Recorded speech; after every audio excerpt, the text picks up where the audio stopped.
My name is Aaron Glover. I'm the Executive Director of the Writers Garret, and on behalf of the Writers Garret, whose books are Host and Writing Workshop Dallas, we'd like to welcome you to tonight's LitTalk panel. The panel is hosted and moderated by Alex Temblador, and I just want to say thank you so much for coming out. I'm going to pass it off to Alex. Thank you. Hi everybody, my name is Alex Temblador. I'm an author here in Dallas. I started LitTalk in 2019, like right before the pandemic, like at the end of the year. So I think we only had a few before we had to go online. Thankfully we kept it up through the pandemic, and then we came back in person, and we came to Whose Books last year, which I'm very excited about being here. I loved, it's such a good neighborhood store. But I started LitTalk because all we had at the time in Dallas in terms of literary scene events was like, if your book came out, you would have one event. Maybe you go to other bookstores, but like if you wanted to talk about creative writing in any capacity, there weren't panels unless you went to like a literary festival. I just wanted us to have a space to talk about how we write, what we write, and how we can all continue to get published, maybe share some information to the DFW scene, and because I want our literary scene to keep growing. So, panel idea was formed. I'm going to introduce our panelists tonight with a little bios, and then I'll start asking questions. So we have James Davis, who's the author of the poetry collection Club Hue, which Edward Hirsch selected for the Anthony Hecht Prize.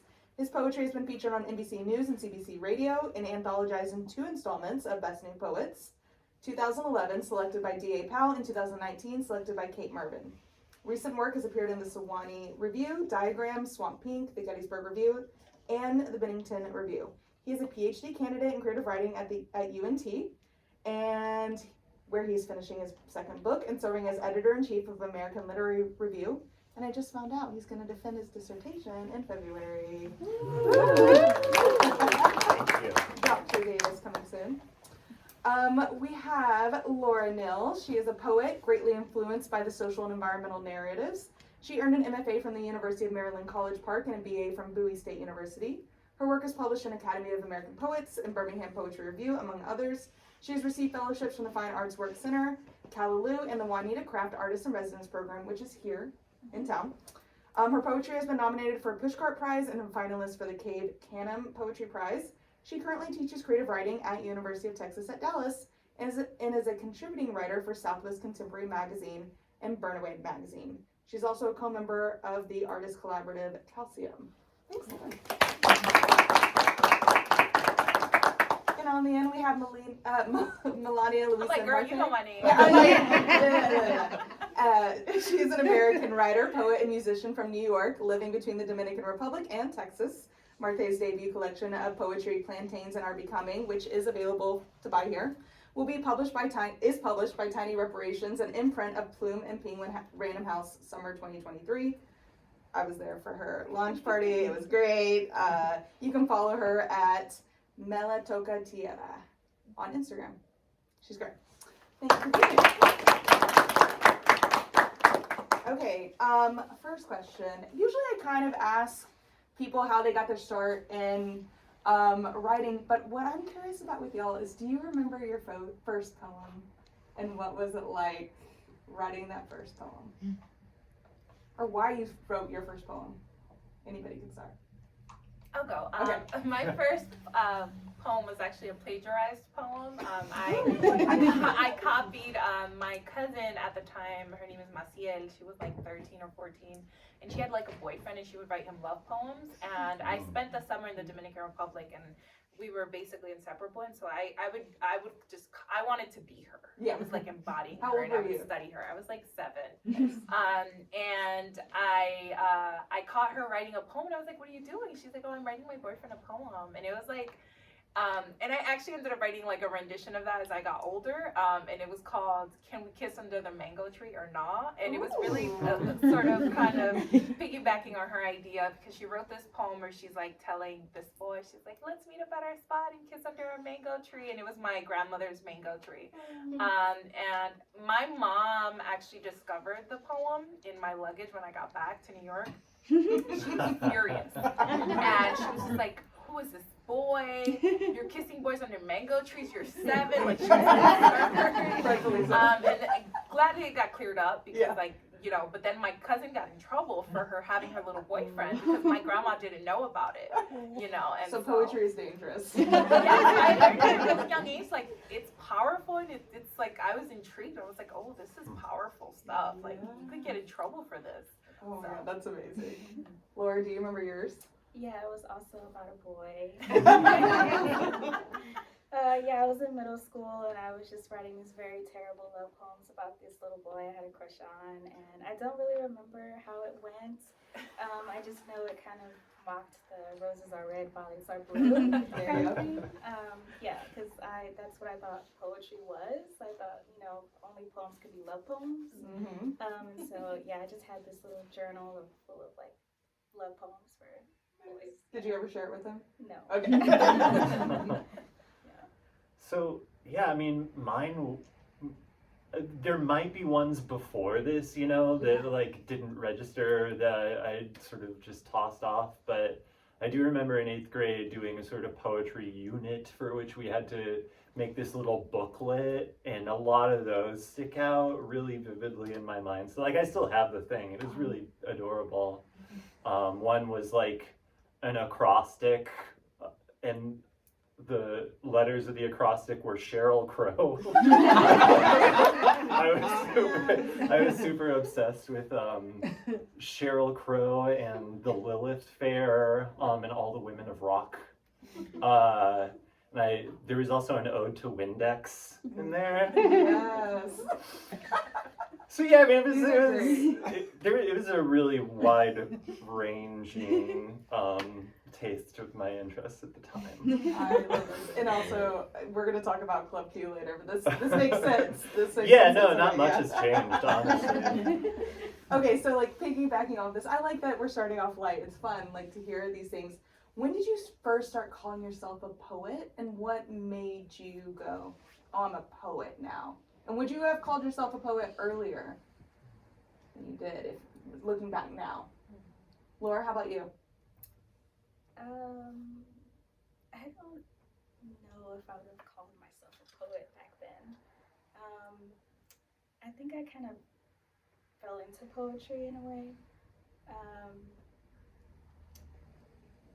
So I journaled a lot, and it wasn't until high school where I came across the Black Arts Movement, and I started reading poets like Jim Jordan and Gwendolyn Brooks, and I was like, wow, like, okay, so poems can be more than love poems, and so poems can like affect change.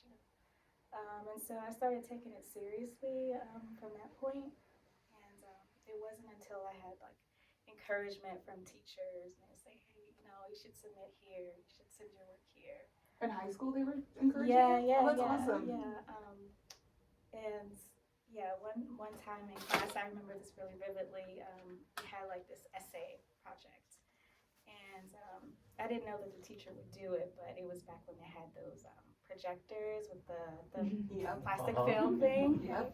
So we were in class, and then we're starting off like a normal day, and then on the board is like my essay that I wrote, and I was like, what? And she was like using my essay as like the model for like the perfect essay, and I was like, wow, okay, cool. So I'm pretty good at this writing thing. So I kind of just like used that as fuel to sort of continue writing, and then I pursued it in college, undergrad, and I received the Intro to American Poets Prize, whatever, like that university prize. Nice. Yeah, and so that kind of made me feel like, all right, this is what I want to do. This is what I want to pursue. So, and you felt comfortable saying you were a poet? I did. Then, yeah, I did, cool. yeah. James, how about you?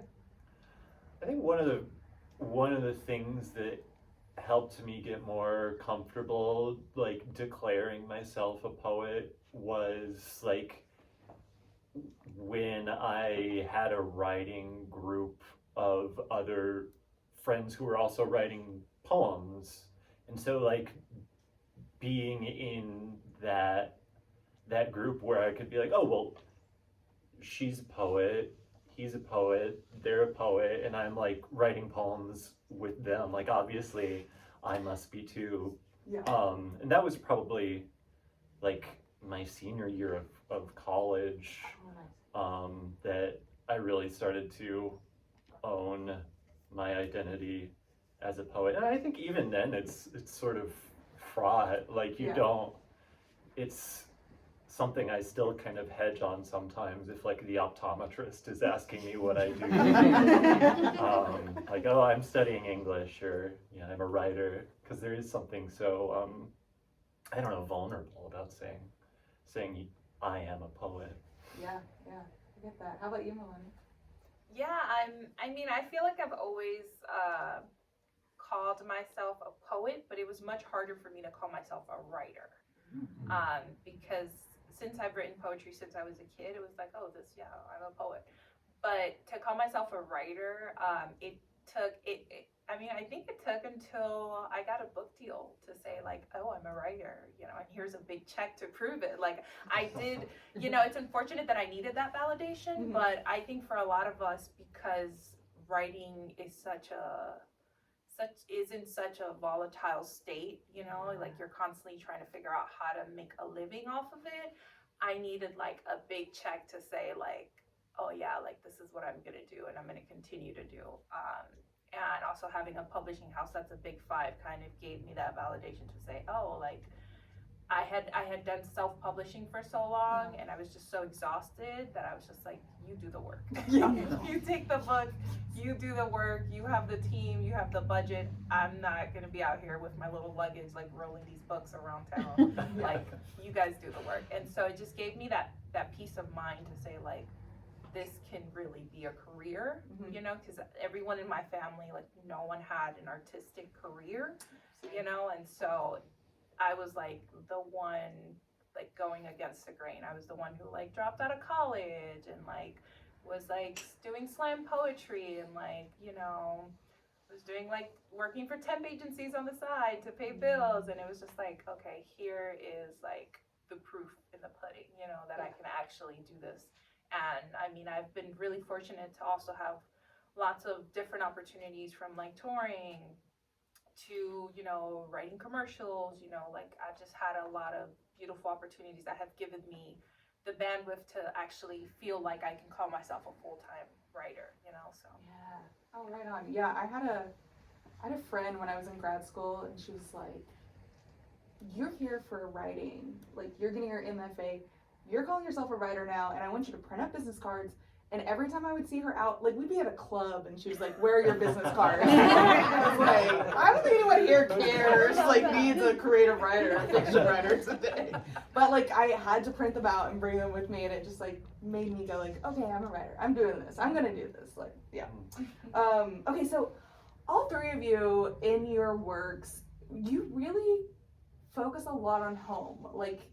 Whether it's DR, South Carolina, Colorado, what is it about home that we as writers and poets like feel connected to discuss and want to like explore in poetry, particularly for each of you? How about you, James? Yeah, one of the things is writing poetry sort of feels like home at its best. Like home is obviously not a physical location so much as it is a feeling or a concept, right? And I think what has been so like what's kept me in writing poetry is that like when I get in the groove, it feels like a place that I'm returning to. And it doesn't matter where I'm writing, it's just like that space, that mental space that I get into when words are clicking together feels like home. So it's natural to write about a more geographic home when you're occupying that kind of mental landscape, I think. And part of it might just be preservational too. Like I think even if we've had complicated home lives as I have, and I'm sure a lot of poets do. There's something about the concept of home is just naturally the place where you go to heal, right? And so preserving that healing space is just, I don't think it's something you can do without. I think it's just like a natural human instinct. And poetry just is the perfect medium for me to express that. I like that. Milana, you get to go, like, I mean, you have your home where you grew up in the U.S., but you also go to the DR and write about home there. What is it like for you to do that? I mean, I think it's that, like you said, it's like where you go to heal. For me, I always talk about my grandmother's, her garden, because her garden, I mean, it's like a spiritual healing, but it's also like a physical healing. Like she has all of these herbs, and so whenever you're feeling, and the whole neighborhood goes to her. Like she's been a curandera her whole life, and so whenever I'm feeling sick or I'm feeling depleted, that's to me that feels the most home and also the most nourishing. And I literally have to like recuperate in her garden. And I think there's just this element of, for me, home feels earthy. So there's this element of nature that draws me in. So I feel at home in my abuelita's garden, but I can feel at home anywhere where I'm in nature, where I can feel the earth, I can feel, you know, the greenery, I can breathe fresh air. You know, it really, I feel like home helps activate all of our senses, you know, whether it's like a home cooked meal, a warm bath, you know, just a book that you can cuddle up next to, you know, a nice warm, you know, a fire, you know, like all of that. I feel like that brings us and makes us feel home, you know. Yeah, I agree.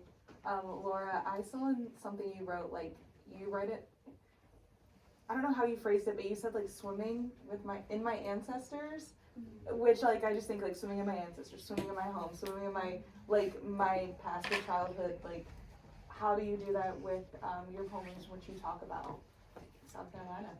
Yeah, definitely. So I feel like this is like what James said about sort of like the archive of like home, like just archiving those moments, those memories and experiences. And then we also had a family garden growing up. Like that's, you know, we grew all of our vegetables and things. And like my great uncles, they raised livestock, so that's where we got our meat. And so it's just like this very like central like location that really had an impact on my life. You know, home has its issues too, right?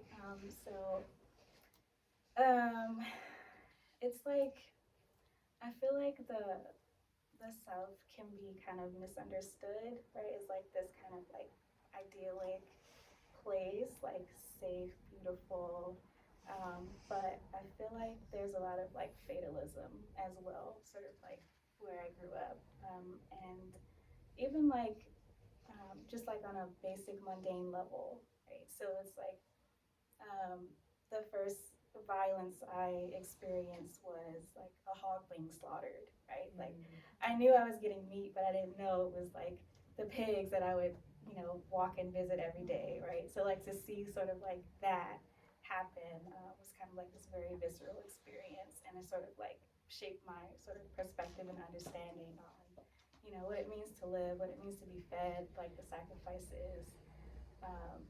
So home is a place where I dwell, I get to return to, I get to reflect on, and then carry with me as well. Okay, so Melania, I read Plantains in Our Becoming, which is over there.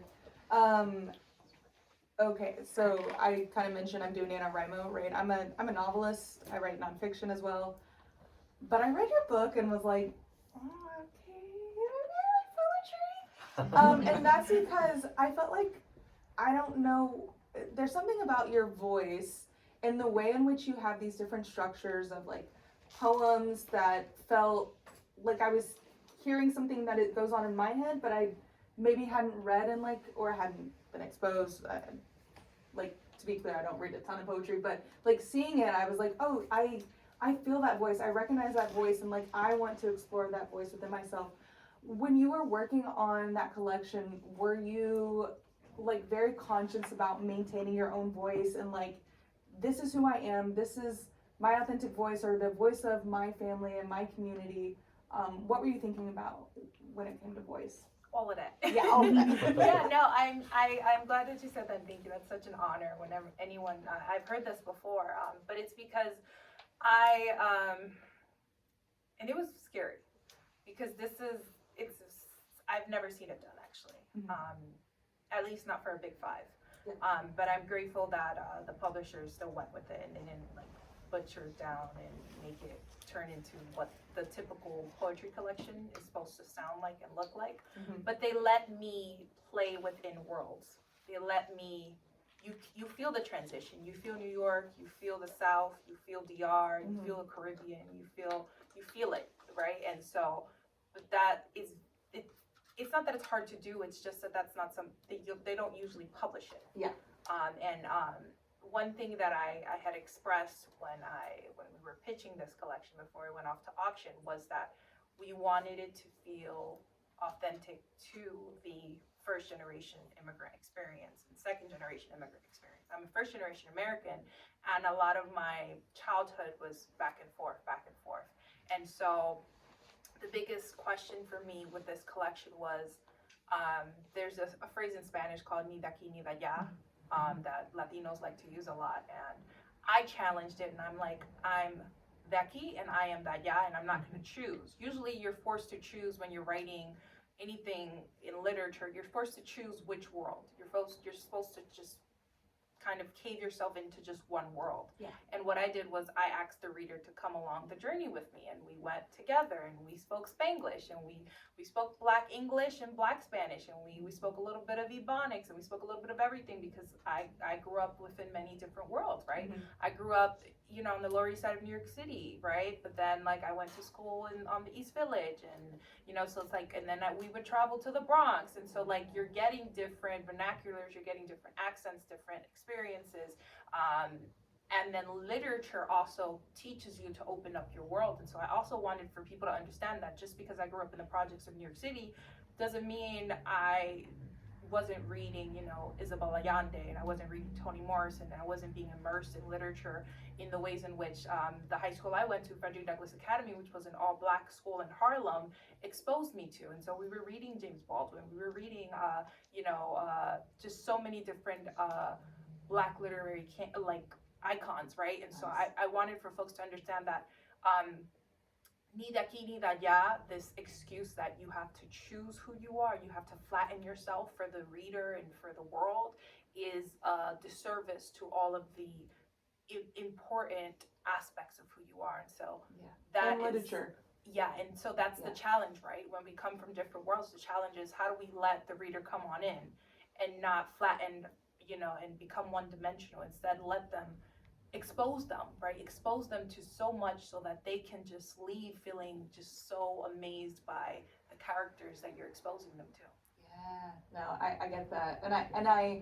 And part of like hearing the voices was like, okay, I hear my girls on the basketball team when we insert New York poems, and I hear like my Latina side and something, or I hear my mixed aspect. And so yeah, I really appreciated that in reading it. Laura, in one of your bios, it said Laura is interested in poetry's ability to affect a society in a form analogous to religion, though compelled by a subtle call and response. And this is my favorite thing about creative writing, is this like conversation you can have with readers or with like society at large. Can you tell me how your work particularly is a great form to have a conversation with society? Like, what are these conversations that you're hoping to have, or that you try to have, or like things you try to convey to people that, through your work? Yeah. I think it's mostly rooted in history, kind of sort of turning the lens on your history and sort of seeing where you came from, and kind of know where you're going. There is a lot that's lost, right? Like in our personal histories, like I couldn't tell you my great-grandmother's name. Like, I don't know, like that's lost, right? So it's just kind of like, I want people to sort of pay attention to like what deserves to be remembered, what deserves to be valued, held, carried on. I recently did this art collaboration with this artist, Stephanie Woods. and she made these sculptures. She spent some time in Senegal, and so she had this art exhibition, and it was sort of about like the transatlantic slave trade and sort of like the things that have carried over, but like the residual things. So she remembered like playing checkers with her grandfather growing up, and in Senegal, like everyone wore checkered fabric clothing, like that was a thing. And so she just sort of wondered like, wow, is this like something that like carried over? Is this something that was kept? You know, so just thinking about like, you know, maybe we keep things by making it a game or, you know, making it a rumor or something like that. And so that was really wonderful to sort of think about her work like that. She invited me to sort of write poems in response to her work, which is really exciting too. That's cool. So I think it's just a way to sort of hang on to things. Was that like in a presentation somewhere or like? Yeah, it was at the Sarasota Art Museum. It was a museum show, and I had like my poems on the wall alongside her works, and it was a beautiful experience. It was like the poems were speaking to the works, and the works were speaking to the audience, and so it was like this open dialogue about, you know, where we came from, where we are, where we want to be. Not necessarily. I mean, things can be lost, but sometimes those remnants are still there, and like we can bring them back and do maybe new forms of creative work. Right. That's awesome. Okay, James, someone said of Club Q, which is your first collection, right? Yeah. Yeah, okay. Yeah. James Davis loves shimmering surfaces, linguistic games, but his virtuoso formal strategies only partly succeed in hiding the pain of a lonely, misunderstood childhood growing up in Colorado Springs, dogged by malls and megachurches, shadowed by a U.S. military base. And so from what I was getting from that was that maybe your poems have like, I know some of your poems like have like pop cultural references, but there's also like some lightheartedness to the poems that you write. Yeah. But maybe it's balancing some of like the, I mean, I think that person said the pain. Yeah. It was that like intentional on your part to like balance that mood or to be able to talk about things in a way that people, like it would be accessible to people in a more lighthearted, fun, shimmering surfaces way.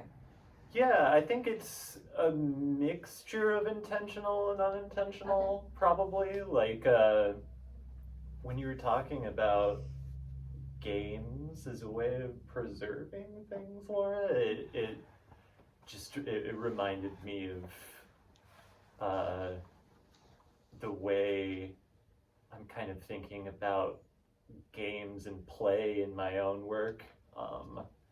I like to say my poems take play seriously.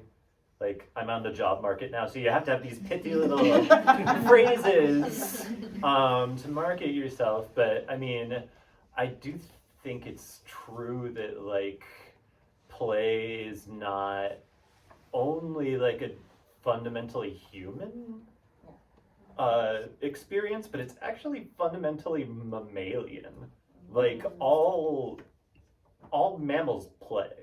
Like it's really deeply involved in our experience of, I don't know, having mothers that we're really close to and like having this close proximity and being these kind of pink little vulnerable creatures when we're babies. Like, and I think that holding on to that sense of play and honoring it is like actually really super duper important to like whatever we've got going on here as people. Like it's like the minute that we disregard our ability to play, like we've lost something. Like that's a really easy way to dehumanize people, is to like disregard their forms of play. So my work's kind of constant assertion of play is a way of like, I guess I don't fully know, but it's a deep drive of just sort of like saying, I'm here, like, I'm a human, please recognize that. Oh, I like that. No, I agree with you on the play aspect. I just told my agent, I was like, I'm playing with this next book I'm writing.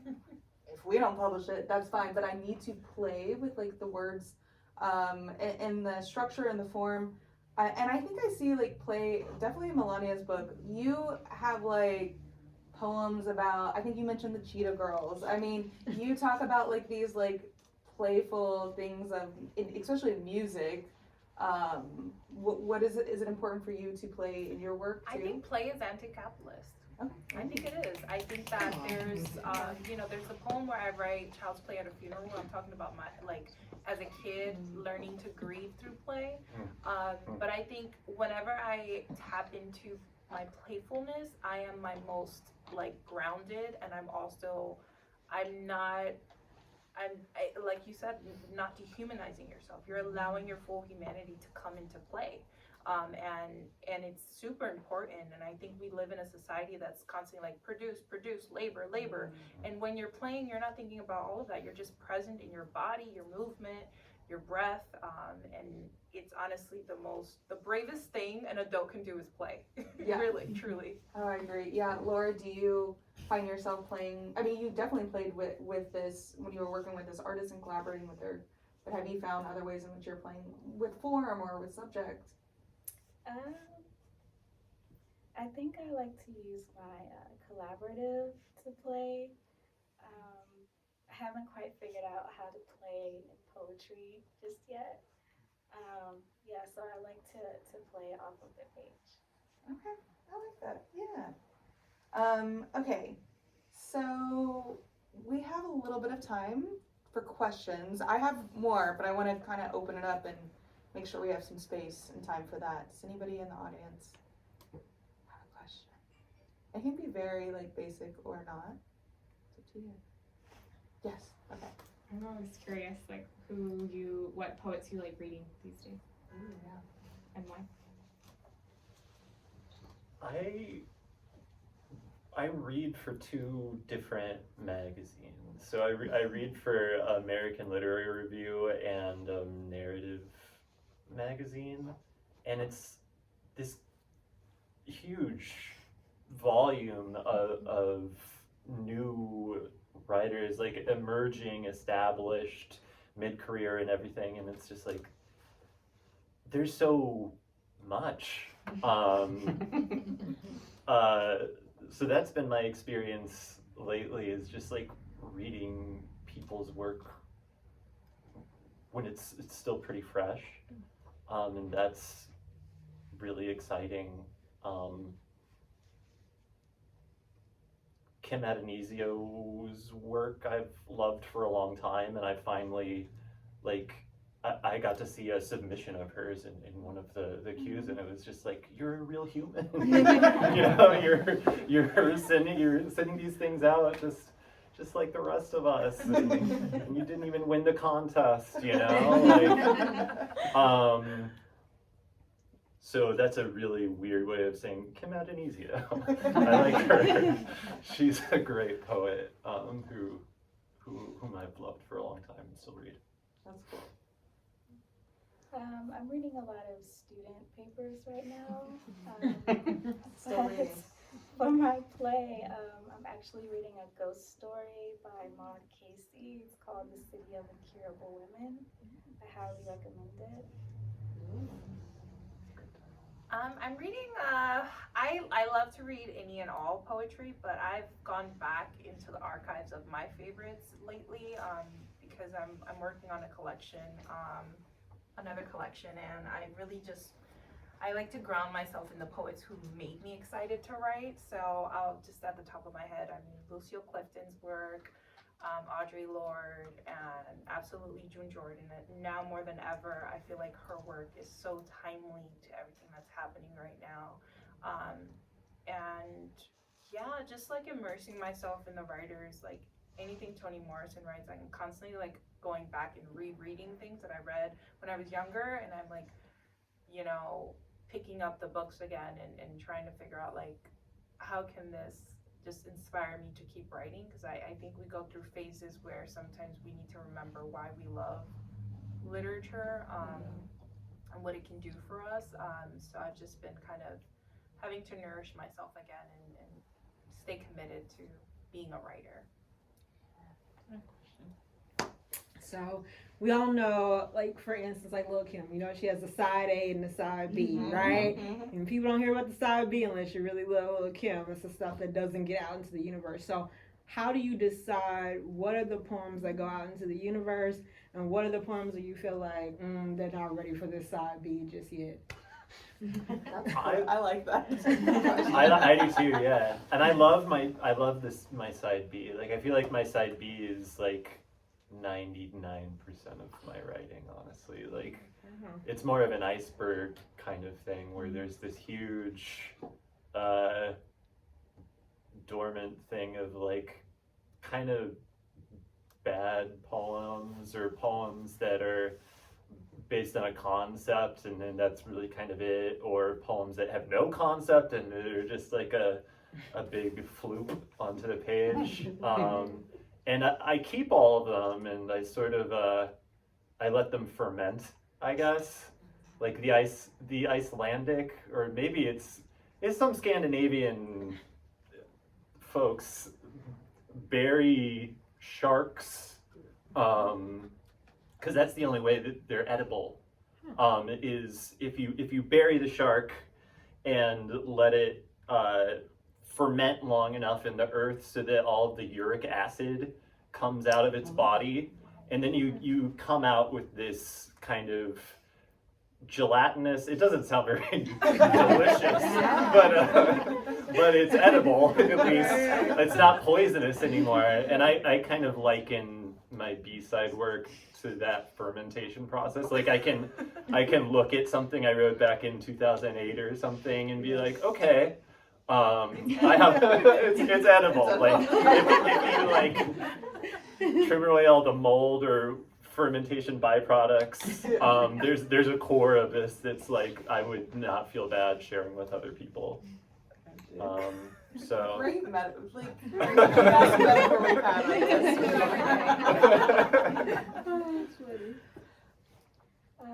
For me, I'm a very slow writer, so I submit work when I get tired of myself, when I just get frustrated with myself. I was like, you know what, this is it. So that's how I decide. I'm team no poem left behind, so I don't like to waste my poems because I feel like, you know, I really I've gotten good at editing. And before I used to be really scared of editing because I was just like, oh, like it's just so tedious and boring. But I've gotten really good at editing, so I push myself that if I start a poem that I want to, because it's a story that I want to tell, I don't leave it unedited, and I push myself to edit until I feel like it's ready to make it into what I wanted to make it into, any collection I want to make it into. So yeah, I mean, there are poems that I write from in my journal that's just for me, but if I'm writing a poem for a story or some kind of just experience I want for the reader to read, I push myself to not give up on it until it's ready. Piggybacking off of this, with editing a poem, do you seek out help from other people? Do you have a writing group? Agents, colleagues, etc.? Who do you go to, or is it just you? a lot of it is just me. I mean, even being blessed right now with like being at UNT and having kind of like a cohort of other readers, a lot of the stuff that I read, I won't take to workshop. I'll just kind of sit on it. And then my reader, yeah, it's me after some time and distance, I think. Okay. With a little bit of objectivity. Or if I'm lucky enough to have a public reading where I can go perform the work. I mean, that's the best editor you can possibly have, is a live audience. So if something is working, then having bodies to reflect that off it that's the best way to do it.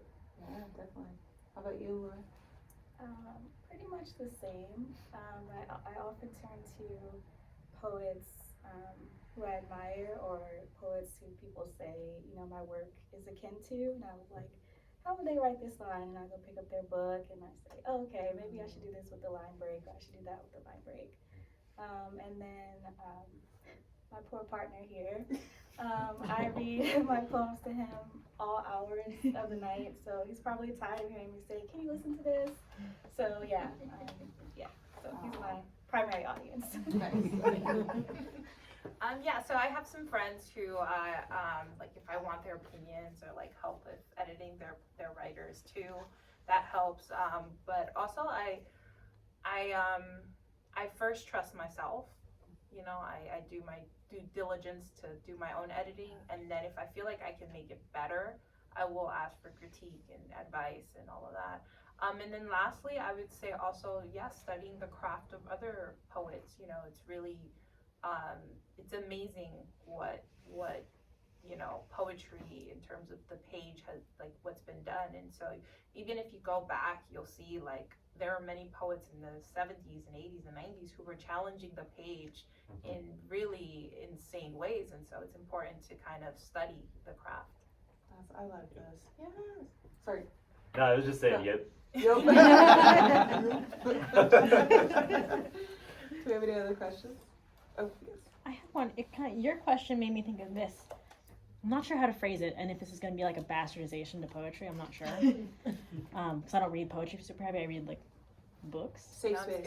scared. Yeah. I'll be on But, your, like, I'll understand what you Okay, mean. great.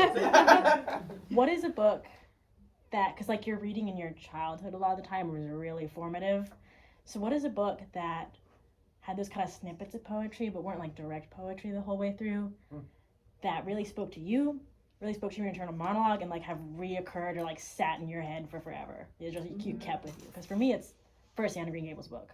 There are several lines that I just think about all the time, and I loved it.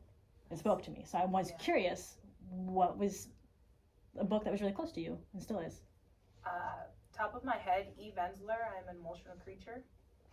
That I read it when I was like, I think I was a junior in high school, and I was like, I want to write this. Like, I want to be able to like tell stories about girlhood and write about, you know, what it's like to come into your womanhood in such a complex world that is constantly telling you, putting you in a box and telling you who you have to be, and how to like reject that in a way that gives you your autonomy, right? Gives you voice, gives you character, allows you to be full, you know, multidimensional. So I was always inspired, by those poems. For me, it wasn't a particular book, but as I mentioned earlier, when I came across the Black Arts Movement writers, that was very impactful to me because it made me see poetry as like a serious art form. So I had this sort of secret desire to be a spoken word poet, you know, like I wanted to be a slam poet, but I don't have the courage for that. I don't have the voice volume for that, so. I was like, you're gonna have to get the I That's a lot of work. That's a lot of vocal work. Yeah.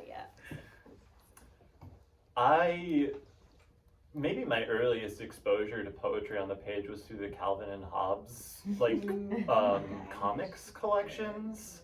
There's actually quite a lot of like original and pretty accomplished like metrical verse in those comics. Like it happens very sporadically, but every so often Calvin will just sort of recite a poem to Hobbes. And it'll be in like ballad meter or something, or he'll recite a line from Blake, you know, Tiger, Tiger, Burning Bright. Very, very early on, I was very attracted to poetry through Calvin and Hobbes, and I mean, for a lot of other reasons, I loved those comics. Like they were quite literary, I think. And named after two philosophers. So yeah, that was really important, I think, to myself as a young developing writer. Very cool. I know I had a question. So, poets unfortunately, all writer types have a relationship with submissions, and also hopefully everything you send out gets finds a home someplace, but also the rejection of that. I would be interested to hear a little bit about your Our relationship. sob stories? Not the sob story, but how, you know, like how do you keep doing it? You know, like that's I don't. It's such a I have a system. I have a punch card system. So every time I collect 12 rejections, I actually do. I like hole punch. I hole punch I the need to see this. the thing. I have like the 12 little squares on the little loyalty card. This has to be a cover, like a picture of it on your cover one day. Yeah, it's worked. I mean, so and like when I get 12 of those, I give myself a little treat. Big nice treat. I go to the arcade. Nice. I play Dance Dance Revolution. Play. Yeah. And I tell myself it's free, but of course I pay for it. But yeah, I like the metaphorical resonance of punch there. Making we're poets or makers, right? So as much as you can like make something out of the rejection process, I think that's a fun little kind of life hacky type of trick. Rejection erasures are kind of popular online right now, I think. I've seen some of those where they take the rejection email and erase some words of it to make a poetic little snarky thing. So it's something someone might try too. I want to adopt that. It's fun. I mean, it's a good trick, I think. I think that's the healthiest I've ever heard of rejection letters. I don't submit as much as I used to because of the rejections. Now I'm like, you know what? I'm like so protective of my poetry that I'm like, I'm just gonna save it for when we try to sell it to a publisher. Yeah. Like I've gotten to that point where I'm just like, you know what? I'm gonna just save it. Because it kind of, I feel like it's already hard enough as a writer to get published, and then to constantly have someone tell you, oh, the work is, it's just like, maybe next time, and next time might never come, oftentimes doesn't come actually. It's like very exhausting. So now what I do is I wait for people to reach out to me. Yes. And that makes me feel like, okay, well, you're interested in my work, so yeah, I'll submit. But if like, no, I don't do it anymore. Nice. It's just very, I feel like for me personally, I'm a mom too, so I'm a mother. So I also have to be cognizant of my time, and I'm just like, I don't have time for these rejections. Yeah. Well, and the submission process itself is actually It's quite exhausting. time consuming. Yeah. Inexpensive. And you have to pay too. And they often tell you like you should read a few issues of the magazine first, which is really good advice actually. Like it pays to do that, but that takes time, and reading the guidelines takes time, and formatting the thing takes time, writing a nice letter takes time, and it adds up. So you gotta treat yourself. Yeah. Laura, what about you? Well, because I'm such a slow writer, and once I get tired of myself, I like submit a bunch of things all at once. And so you kind of hear back from them kind of around a similar time frame. So I usually get all my rejections all at once.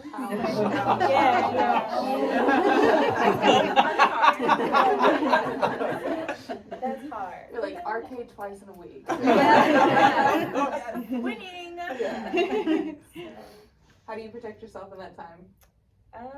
I mean, usually there's like one or two, like, oh, you're a finalist or semi-finalist or something. So it's like, okay, it's not all. There you go.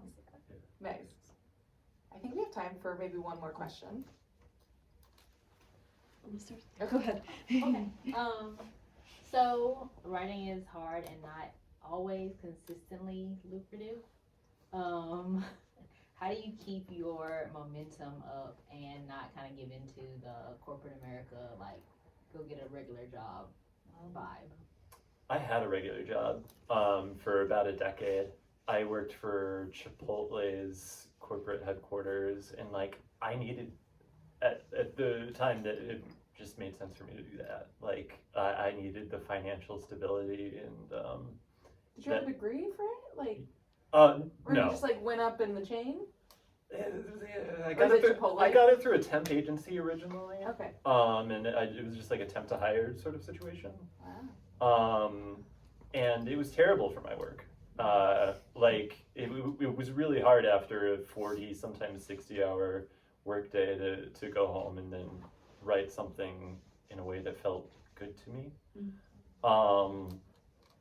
But it was necessary for me to like get to a place of like financial and then emotional stability where I could write full time and dedicate myself to writing in a really like long focused way. So everyone has different like trajectories, and nothing is forever. Like if you do need to take some time to accrue some money through a non-writing job, like maybe you'll find something better than Chipotle that does like allow you more of a work-life balance. But yeah, there's just so many different paths to take, and be patient with your writing practice and craft, because it'll always be there for you when you're ready to come back to it. Laura, how about you? Yeah, I agree. Right, there are like different paths to be a writer. Everyone has different strategies. Everyone has different lives. I think if you're writing with the idea that you're going to make a lot of money, I feel like you're going to be disappointed from the start. I feel like with the arts especially, like a lot of people would like come to you for like gig work or something like that, or like temporary work, or they ask you to do something for free or something. Like that's like very like arts. That's like an arts thing. I don't know why that is, but yeah, I just say sort of if you're passionate about writing, you're always going to find time and space to do it, even if it's just an hour a day or 10 minutes on a lunch break or something, like, you know, jot something down. Something that was beneficial for me early on was writing residencies. I was very fortunate to receive fellowships, writing fellowships that gave me sort of dedicated time and space. And they all came with stipends as well, which is like amazing. So I would definitely like seek those if you're interested in, and if your life, you know, allows it, to definitely apply for fellowships.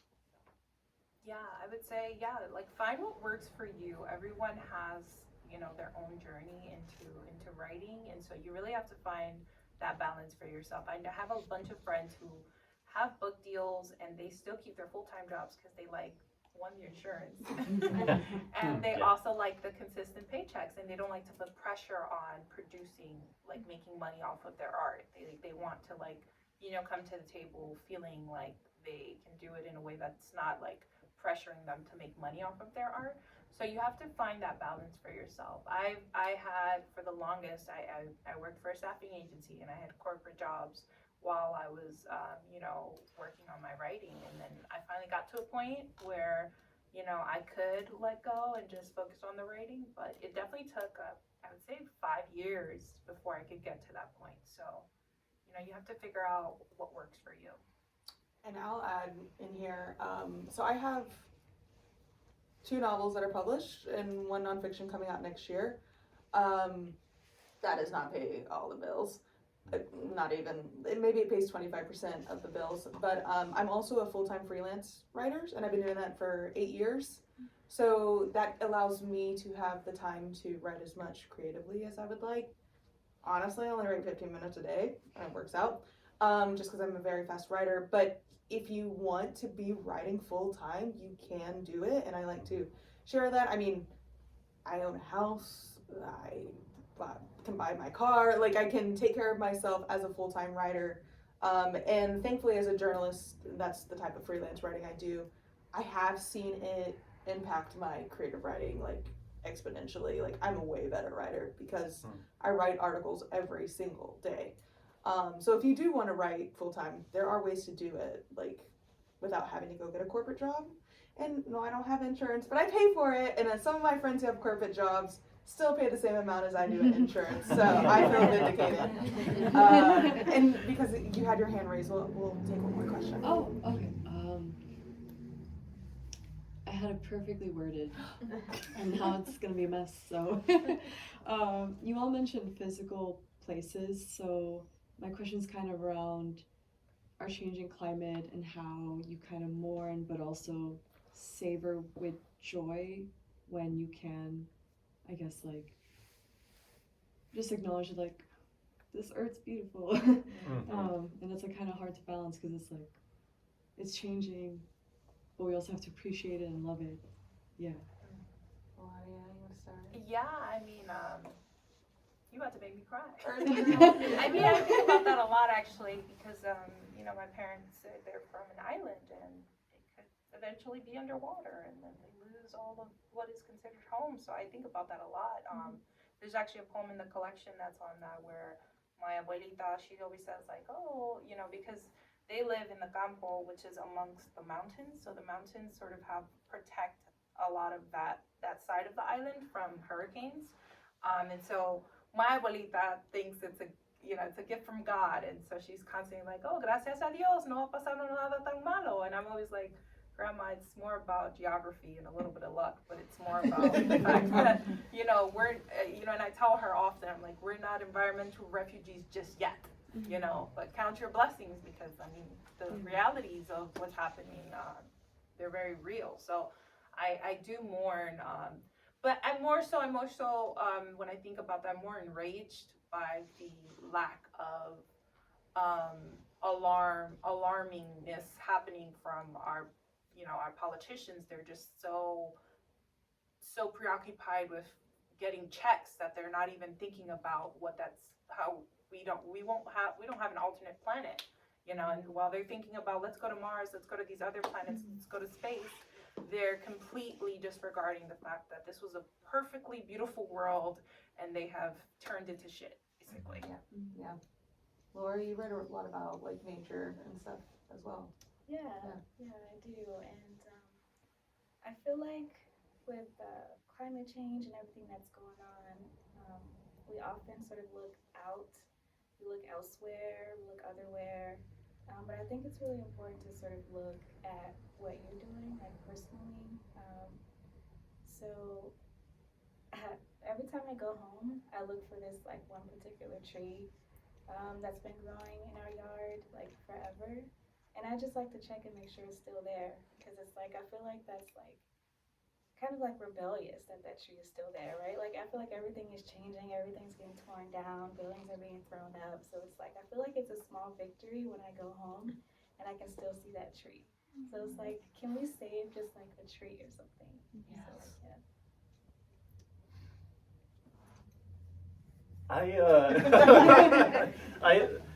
yeah. I mean, it's a great question. When I write about nature in my writing, like I just try to acknowledge, I guess, kind of very clear, in a clear-eyed way, what it's like living in a time of climate collapse. I think it's really important work for poets to do, and like even the way that like we choose our language around climate collapse like is so important. Like climate change versus climate emergency versus climate collapse, global warming versus like I believe the UN secretary is using the term global boiling now. And like that tells you something, right? Like the actual sort of water-based nature of the word boiling, like there's something so effective and actually kind of more truthful about that. So just like the attention that poetry gives to individual words, like the pressure that the white space puts on the actual words is kind of a parallel to what we can all do when we are thinking about the ways of describing something very novel and urgent as climate change. So I'm by no means like I wouldn't describe myself as a nature poet, but like when I'm observing nature, I try to do it in a way that like takes into account like the changing reality and the sort of bewildering facts of living in global boiling times. On that note, I just want to say thank you to all of our writers for being here tonight. I love talking to people about creative writing. I don't write poetry a lot. I've been trying to get into it, but it's just so cool to be able to talk to you, and I'm feeling inspired.